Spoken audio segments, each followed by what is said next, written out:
Lisa Marcos, naalala mo, nagpadala ka sa akin ng video? Sinabihan mo ako saan kukunin ang pera.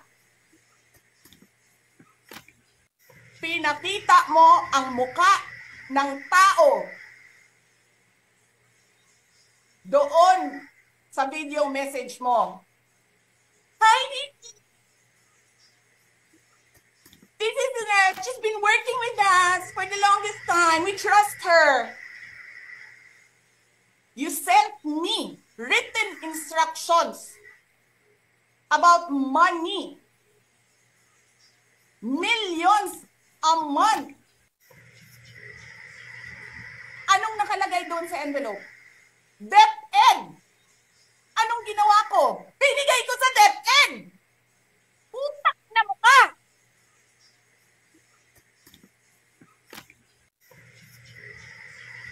Wala ka kang posisyon sa gobyerno, namimigay ka ng pera ng gobyerno eh.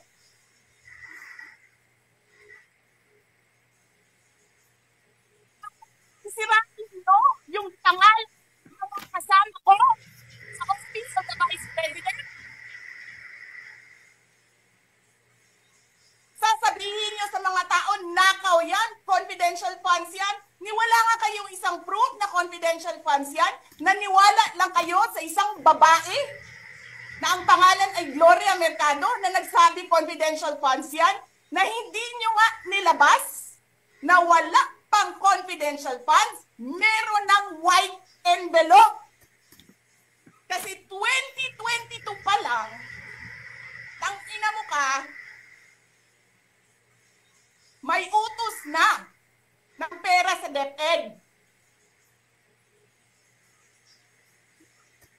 Tapos kami yung nagsisinungaling.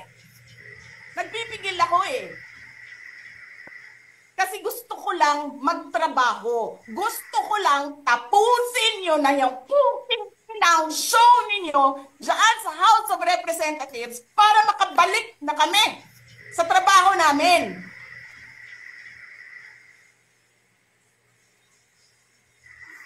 Tapos ganyan ang gagawin ninyo sa amin dahil hindi kami sumusunod sa inyo, dahil ayaw na namin tumulong sa inyo.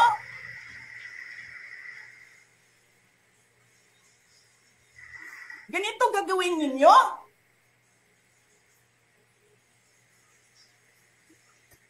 Presidente ka, may speaker ka na involved sa bribery ng Supreme Court justices.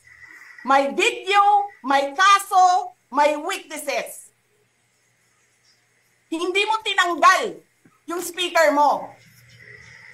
Pinabayaan mo siya abusuhin ang pera ng bayan. Paikot-ikot sa buong bansa, namimigay ng pera na para bang kanya yung pera.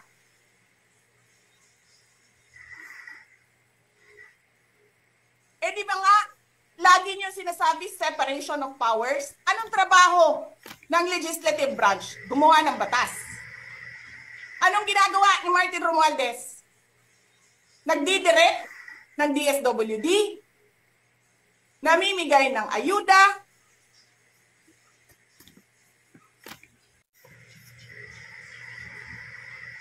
nagsasabi kung anong bibigay, anong ibibigay, anong gagawin, sino ba ang presidente dito?